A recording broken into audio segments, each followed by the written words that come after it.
রোববার অধিকৃত পশ্চিম তীরের জেনিন শরণার্থী শিবিরে দফায় দফায় বিমান হামলা চালায় ইসরায়েলি বাহিনী। হামলায় বেশ কয়েকটি বাড়ি ধ্বংস হয়ে গেছে। বিস্ফোরণ এতটাই শক্তিশালী ছিল যে এর শব্দ শোনা গেছে আশেপাশের শহরগুলো থেকেও। জেনিন শরণার্থী শিবিরের কাছের আদ-দামস এলাকার একটি আবাসিক ব্লক উড়ে গেছে বলে জানায় আল জাজিরা।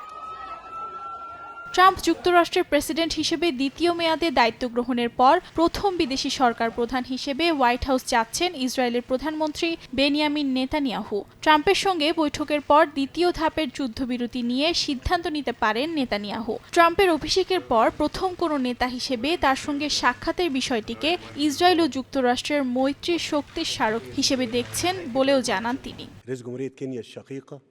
এদিকে যুদ্ধবিরতি নিয়ে টেলিফোনে কথা হয়েছে মার্কিন প্রেসিডেন্ট ট্রাম্প ও মিশরের প্রেসিডেন্ট আবদেল ফাত্তাহ আল সিসির। দুই নেতা গাজার যুদ্ধবিরতি জোরদারের বিষয়ে একমত হন বলে নিশ্চিত করেছে মিশরের প্রেসিডেন্টের দফতর। গাজা থেকে জিম্মিদের মুক্ত করতে মিশরের ভূমিকার গুরুত্ব নিয়ে দুই নেতা কথা বলেন বলে জানায় হোয়াইট হাউস। ট্রাম্প মধ্যপ্রাচ্যে শান্তি ফেরাতে পারবেন বলে নিজের আত্মবিশ্বাসের কথাও জানান সিসি। ফিলিস্তিনিদের না সরিয়েই উপত্যকাটি পুনর্গঠনের কাজ করতে চায় মিশর বলে জানান দেশটির পররাষ্ট্রমন্ত্রী।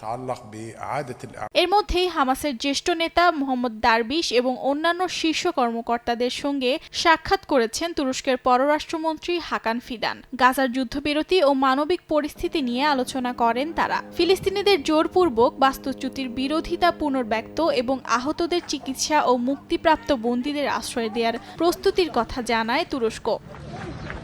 অর্জিতা সোহেজিন, সময় সংবাদ।